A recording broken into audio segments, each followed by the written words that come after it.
So I got so many requests to cover Real Housewives of Miami season 5 gossip that I was like, okay, let's do it.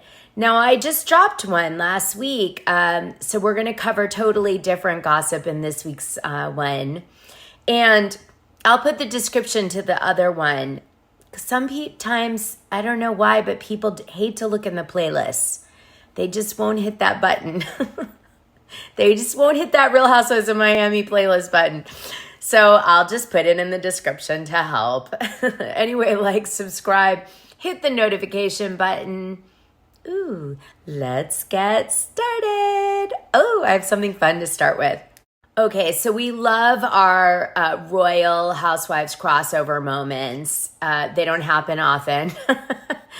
And a lot of the people who are in the Patreon talk a lot about Meghan Markle with me. So I thought this was really fun for the Patreons, because we love our royal gossip in there, to see, yes, Juliana sitting right behind Meghan Markle and Kate Middleton in happier times. I've always been such a fan of show and tell since preschool. Okay, let's look at some before and afters of the cast. Come on, it's fun. Let's start with Adrianna Demora, then and now. Shout out to bravo.then.verse.now for doing this really fun comparison. Here is Larsa Pippen. She, to me, is the most changed, actually. Could be the makeup, I guess. Well, she's a lot older now. This is probably pre-kids. This is Gertie Abrera. Aww. This is Marisol Patton. I think mainly the change there is just age, right? This is Juliana Lemigova. God, she's so pretty. And this is Echeverria.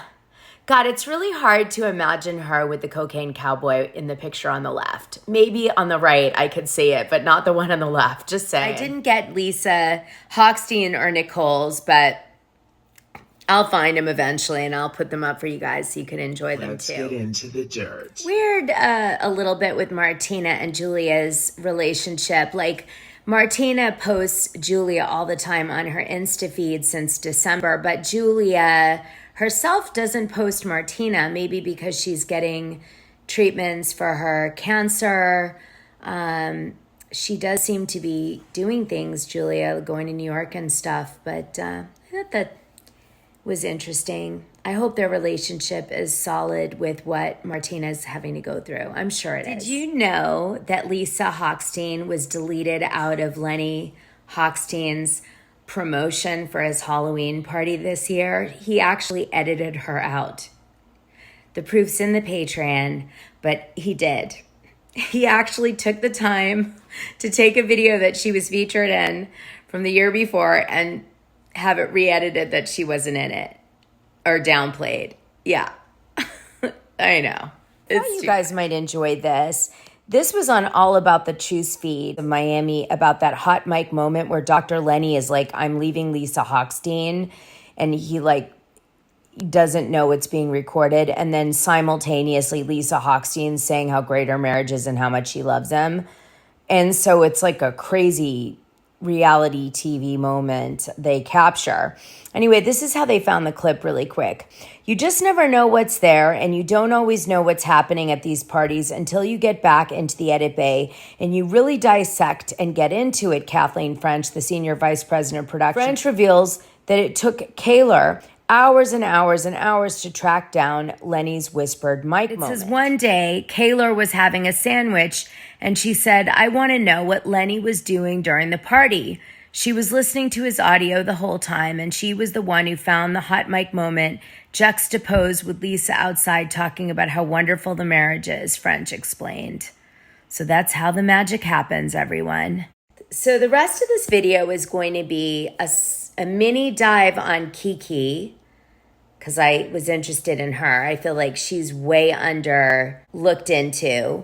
I want to talk about Thierry, who is Adrianna's boyfriend, who Alexia gets in a huge fight with because he's pissed that she implied that he was still married while seeing Adrianna. A toast. Yeah, a toast to people minding their bloody business and not starting ugly rumors about me. That I'm a married person. When he was actually divorced, I was curious about who he is, because he seemed a little odd, and I figured out why. And then the third thing was a Patreon request, which was to look into whether or not Larsa is actually in the top 1%, as she claims to be in season 5 of Real Housewives of Miami. And what does that mean? So we're going to have some fun with the rest of this video. Okay, so here's the Thierry, the mysterious Thierry that Adrianna is dating, Dr. Thierry Jacquemin. Now, he's a very interesting guy. He speaks 6 languages. He definitely was married and has children. He actually practices and I think lives in regular Miami, not Miami Beach area. And his practice is really unusual. He does injections. He does orthopedic stuff. He seems to do stuff with nose, face, testosterone, Kibella. Yeah, lots of different things. He's also a board-certified internist, but he finds that treating disease is not enough. He works with patients to help them achieve their peak health. So he does this too. He went to University of Miami for his bachelor's and his DO at Nova Southeastern University. And his many certifications. Look at all these. Speaks English, French, Italian, Portuguese, and Spanish. And look at all of his organizations and certifications. This might give you some insight why he was so pissed off that Alexia said he was married while seeing Adrianna, because he probably was thinking this is going to be a good thing for his practice and good for his reputation. And obviously that kind of thing out there isn't. For people who don't know better, you know what I mean? I wonder about Kiki Barth, this Real Housewives of Miami friend of, because she has 2 children and there's no mention of the father. And I'm just so curious about her love life for this reason. So I wonder about her exes. It says Kiki Barth is a mom, fashion model, and philanthropist. She's walked the runway for the most influential designers, graced the covers of inside pages of major magazines, and represented some of the most recognized brands in the world. This mother of 2 is a proud Haitian born in the small town of St. Mark and brought to America by her father at age 13. So Miami Vibes did an article back in 2021 about her. It says, Kiki Barth, being confident in my own skin is knowing who I am. And this article seems to really call out that she's had a lot of struggle. Here's a picture of her with one of her children, her daughter. This interested me. It says, if we could take a glimpse of the past, what are 3 things you would tell me which have shaped you to be the woman you are today? She takes a deep breath. Being with the father of my son has had a huge influence in my life. I don't know where I would have been without him. He believed in me always. He stood by me when I needed help the most.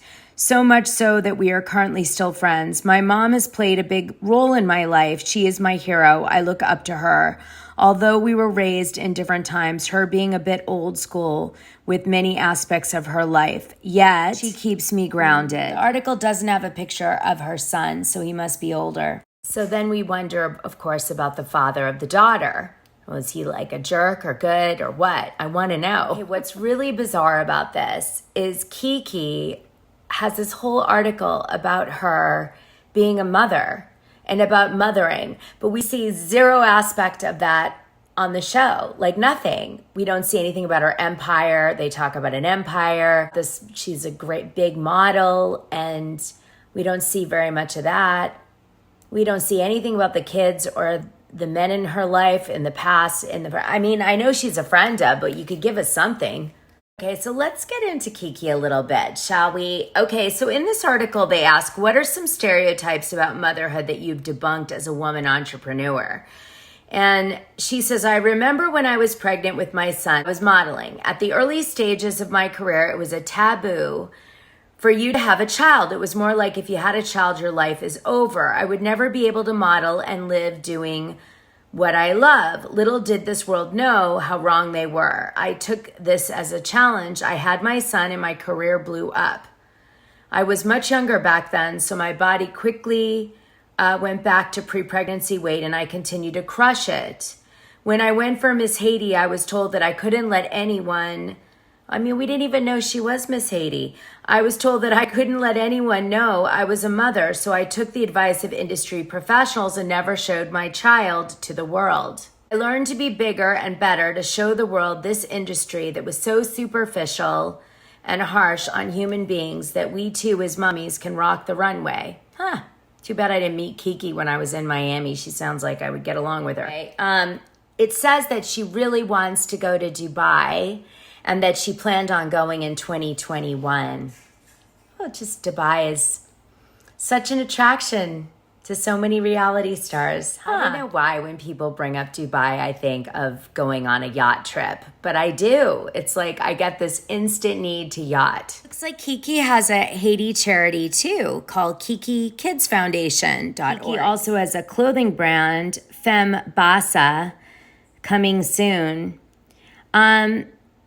Not that many followers. She also had a company, Summer Sky Hair, but it's no more. Getting the feeling she thought she was going to be a housewife and they pulled the rug out from under her and made her a friend of from this. Like she was gearing up and then didn't happen. Something didn't happen. I guess it'll be a mystery. What I will say is that Kiki has been to the whole circuit, Capri, St. Bart's, and it goes on. And then she's also does the circuit in Miami, or at least in the last 2 years she has. The Vizcaya Ball. I love Vizcaya in Miami. It's so nice.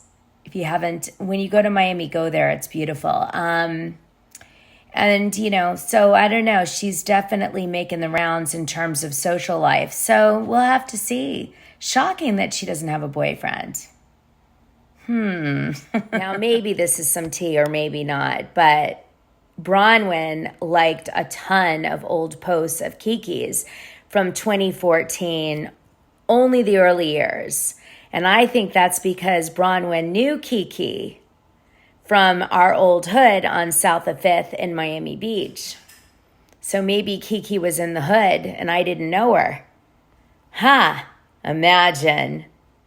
So you guys requested me to report on Larsa's OnlyFans and whether or not she's really the top 1% of OnlyFans influencers. Well, I can tell you this, okay? She stopped posting to her page on September 3rd, 2021. Now, maybe if you subscribe for another tier above my tier, you see more posts to tip her with. But from what I can see, which is her general feed, well, I'll tell you. And I don't know why she did that, but she did. I think her tips weren't doing well. She has one photo that made $100 in tips, and then you go to the end and she's only making like $20 or $10 per post. And so then she started doing something different. Now she's emailing everyone custom messages, and then you can unlock like things she sends you. And so she's like pushing the content to you. Now there's two reasons she would do that. Number one, it pushes it out and they send you an email so all of her fans will get notified. Go look at what Larsa sent you. And if she's got some men that are following her, because they're all sexual posts. I'm sorry, they are. They're like, get into bed with me tonight. And, what are you doing? I'll play you one in a minute. But the bottom line is I can no longer see how many tips she's making on these, emails that she's sending out. So she sends something, and if you want to see it, you pay. So that part is secret. So I think that's why she started doing it. So her castmates, or even me, because I've covered this before, I'm sure it got back to her, don't really know how much she's making in tips on the post. They can't tell. And so I'd say that's probably the best reason that she's doing this. But it's good marketing. Okay, ready? Here's what she did yesterday. I just got in bed. I'm trying to find something to watch on TV. What are you doing tonight? As you can see, it's very seductive type posts. There's a bunch of ways to make money on OnlyFans. There's the tips you can just send randomly, kind of like YouTube. She can send you an email and say if you want to see what's in this and like tease it, and then you pay to see it, like $10 or $15. And then she has another way, which is to post something on her main feed, and then you like compliment her with a tip. Okay, so here's what we were looking for. How many people are top 1% of OnlyFans? Roughly 90% of OnlyFans earners are in the top 10%, and 70% are in the top 1%. So 70%, that's a lot of people. That's a huge number. So by Larsa saying she probably is in the top 1% because there's 70% of the people are. Oh my goodness. Okay, so this says the top 1% makes more than $20,000 per month. The top 0.1% makes more than $100,000 every month on OnlyFans. Notice that's 0.1%, not 1%. So Larsa's claiming that she makes $20,000 a month. I think that's a stretch. I'm going to guess that Larsa makes, based on what I saw, about $7,000 to $10,000 a month. I'm guessing, if she puts some really dirty shit on there. I mean, if things get bad, I suppose I could take my boobs out and make a quick grand. Oh my God. Can you imagine? Mom, gossip artist, and boobalicious.